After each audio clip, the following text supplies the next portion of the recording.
हे ठाकरे परिवारातले आणि शिवसेना परिवारातले एक महत्वाचे सदस्य आणि घटक होते. ठाकरे परिवाराचा आदेश त्यांनी कधी मोडला नाही. मग ते शिवसेना प्रमुख बाळासाहेब ठाकरे असतील किंवा जेव्हा कार्याध्यक्ष झाले उद्धवजी, त्यानंतर उद्धव ठाकरे असतील, त्यांनी सातत्यानं मातोश्रीशी आपली निष्ठा कायम ठेवली.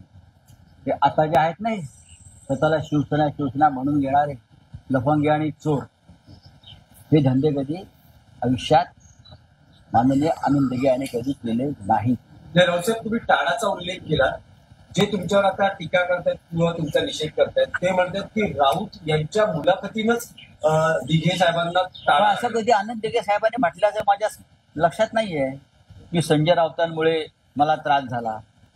अजिबात नाही. आम्ही त्यांना तुरुंगात भेटायला जात होतो सातत्यानं. सुटल्यावरती ते माझ्या इथे घरी आले होते. राजकारण यांना कळत नाही. त्याच अटकेनं आनंद दिघे धर्मवीर झाले.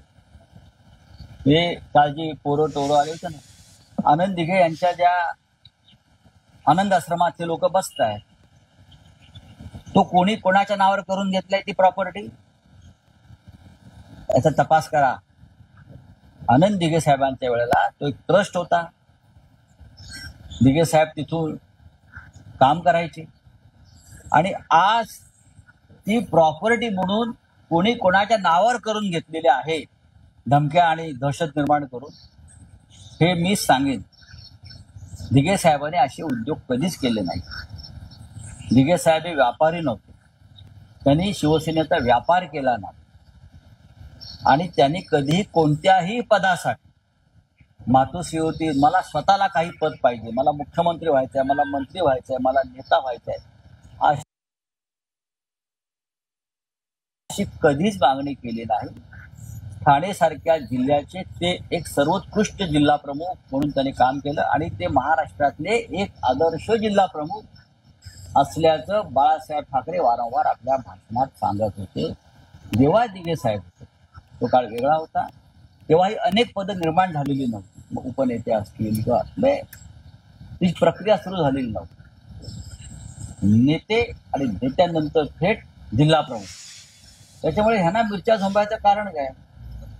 तुम्हाला जर मिरच्या झोंबायच्याच असतील तर तुम्ही दिघे साहेबांचे जे अवमूल्यन करत आहात, गद्दारी करून, बेईमानी करून, चापलुसी करून मोदी शाह फडणवीसांची, ती थांबवा.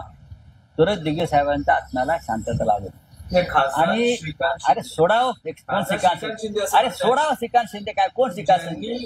दिघे साहेब हयात असताना विरोध केला असे आज. अरे कोण श्रीकांत शिंदे बाबा?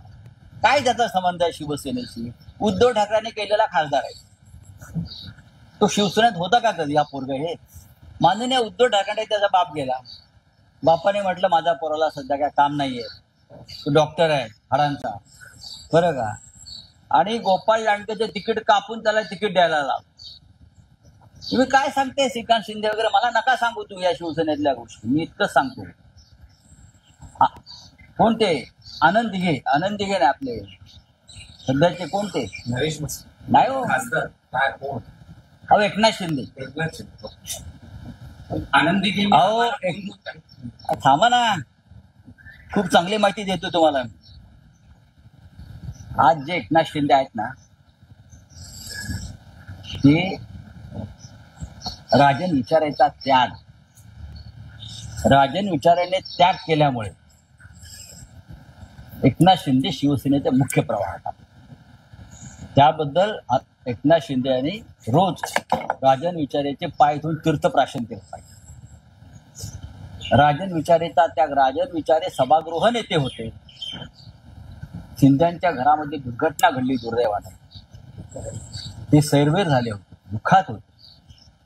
त्यांना दुःखातून बाहेर काढण्यासाठी राजन विचारे यांनी आनंद दिघे यांच्याकडे प्रस्ताव ठेवला की साहेब, हा आपला कार्यकर्ता आहे, त्याच्या घरामध्ये दुर्घटना घडलेली आहे, त्यांच्या 2 मुलांचं दुर्दैवानं निधन झालं, आपण त्यांना सभागृह नेते करून त्यांना आपल्या कामामध्ये सहभागी करून घेऊया. कळलं? हा राजन विचारांचा त्याग. दिघे आणि राजन विचारां त्याला उद्धव ठाकरे साहेबांनी मान्यता दिली. तो करा. एकनाथ आपला कार्यकर्ता आहे, त्याच्यावर डोंगर कोसळला दुःखाचा. हे असे प्रसंग आहेत हो. हे आता काय आम्हाला निष्ठेच्या गोष्टी सांगतायत. हे त्याची जे लफंगी पोरं रस्त्यावरती उतरलेली होती त्यांना काय माहिती आनंद दिघे, त्यांना काय माहिती तिकडले राजन विचारे, सतीश प्रधान, मोदा जोशी माहिती आहेत का त्यांना. हा पक्ष तिथे कोणी उभा केला. काल जे उतरले ते ठेकेदारांची पोरं होती, बहुसंख्य लाभार्थी होती. ते सगळे छोटे छोटे ठेकेदार जे निर्माण केले आहेत मधल्या काळामध्ये. आणि तुम्ही हे शिवसेनेचे श्रेय आहेत त्यांच्या पोराटोरांना देऊ नका. त्यांना उद्धव ठाकरेंनी खासदार केल्या कल्याण डोंबिवलीमध्ये 2 वेळेला. काय कर्तृत्व होतं त्यांचं मला सांगा. मी कधी हा विषय काढलेला नाही. माझ्या नादाला लागू नका. परत सांगतो, माझ्या निष्ठा या माननीय बाळासाहेब ठाकरेंबरोबर कायम राहायला, उद्योगींबरोबर राहिला. तुम्ही कोणी निष्ठावंत माझ्या समोर आला आणि त्यांनी माझ्या संदर्भात काही वक्तव्य केलं तर मी नक्कीच मान्य करेन की तुम्हाला अधिकार आहे. पण ज्यांनी पक्षाशी बेवने आणि गद्दारी ठाकरे कुटुंबाशी, त्यांनी हे धंदे करू पेड आहेत सगळे.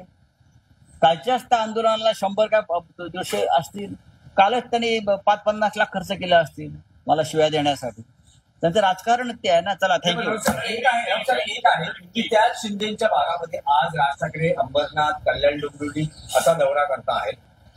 शिंदेला घेरण्याची व्यूहरचना ही आहे का? शिंदेला घेरण्याची गरज काय. कारण एका बाजूला उद्धव ठाकरे, राज ठाकरे बघा योद्ध्याला घेरतात. डरपोकांना कोणी घेरत नाही. योद्धा असतो ना, चक्रव्यूह शिरून लढतो आहे प्राणपणानं माझ्या देशासाठी, धर्मासाठी, पक्षासाठी, त्याला घेरण्याची रणनीती.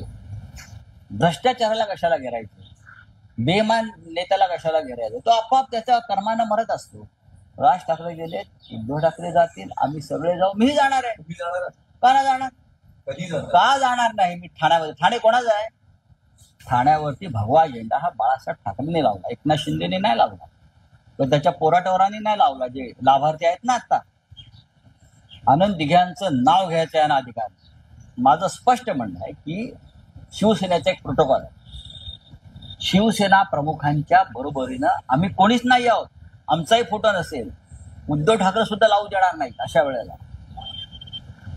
तुम्हाला फक्त तुम्ही हा प्रोटोकॉल जो आहे हा अमित शहा आणि मोदी यांना बाळासाहेब ठाकरेंचं नेतृत्व जे आहे टोलेजंग अजूनही राज्यात, ते खाली करण्यासाठी त्यांनी प्रतीक निर्माण करण्याचा प्रयत्न करतात. हे आनंद दिघ्यांना सुद्धा मान्य झालं नसतं, हे होणार नाही. एकनाथ शिंदे यांनी ते जे स्मारक आहे किंवा मेमोरियल आहे दिघे साहेबांचं, तिथे जावं, शांतपणे आत्मचिंतन करावं दिघे साहेबांच्या समाधीसमोर. त्यांना जर त्यातून दिघे साहेबांनी का साक्षात्कार दिला तर त्यांना कळेल की आपण किती मोठी चूक केलेली आहे ती. बाळासाहेब ठाकरे हे शिवसेनेचे सर्वोच्च नेते तेव्हाही होते आणि आजही. त्यांच्या आसपास कोणी नाही. नाही नरेंद्र मोदी, नाही अमित शहा, अजिबात नाही. एकनाथ शिंदे तर कुठेच नाही.